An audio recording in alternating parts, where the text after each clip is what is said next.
Hi there, my name is Christina Halstead, and this is a tutorial for Toon Boom Harmony Essentials. And what I'm going to show you how to do right now is how to use the cutter effect on your scene. So basically the cutter effect is like a mask. If you use masks in other programs, it basically, whatever the cutter tool is over, it will hide that part of the character. Or if you invert it, it will show that part of the character. So I'm going to show you how to add that to your scene. So I've gone and selected the dog master layer, which is the group that has all the parts of my character right here.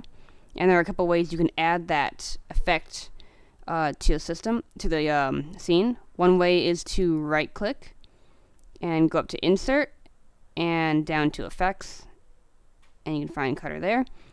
Or you can hit this little plus sign right here, just add layers, drop to effects, and find cutter again that way. Or you can go to insert, effects, and cutter. So I've gone and added cutter to my dog master layer, and you can see it down here. Now nothing's happened to the character because I don't have a mat, which is basically the layer that the cutter pulls from to know where to show or hide the layer that is being cuttered. So what I'm going to go ahead and do now is add a drawing layer that has something that you can use as a mat. I'm going to rename it as mat, close and add, and let's see, we're going to use the ellipse tool. I'm going to, okay, it's already selected. I'm going to use it, the autofill, so I'll just make a white circle instead of just making a white line. I'm going to drag that over here and let go. Oops.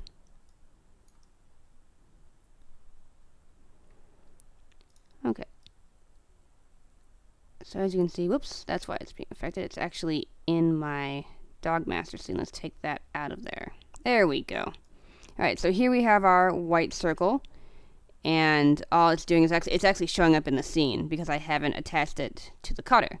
To do that, I use the plus symbol here on my cutter layer, and that will drop down another little sub layer, and it'll basically ask for you to put the asset in that will act as your mat. In this case, I'm going to take the mat layer and drag it into that, and now you can see the white circle disappeared, and so has part of our character. So wherever that white circle is where our character cannot be seen, and I can actually move that around.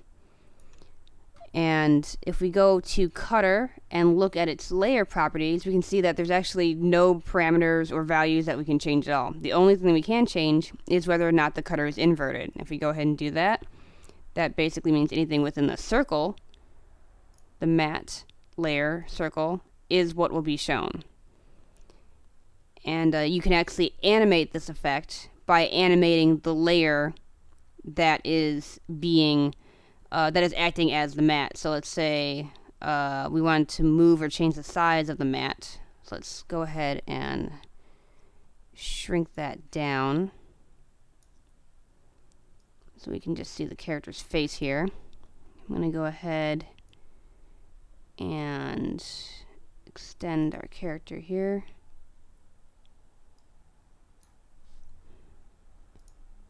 And we're going to add a keyframe with F6, and it's already interpolated. We're also going to extend the mat by hitting F5 to extend the actual art drawing. So now that we have that, I'm going to go to this point, and I'm going to say what the mat layer will look like by the time the animation gets to that point in the timeline.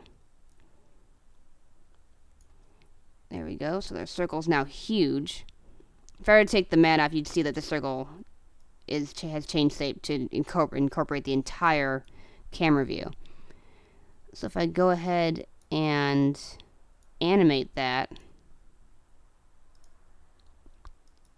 it's quick, but you can see that it does change shape because the drawing layer, which acts as the mat for our cutter, animates, therefore the cutter animates. And that is how you use the cutter effect.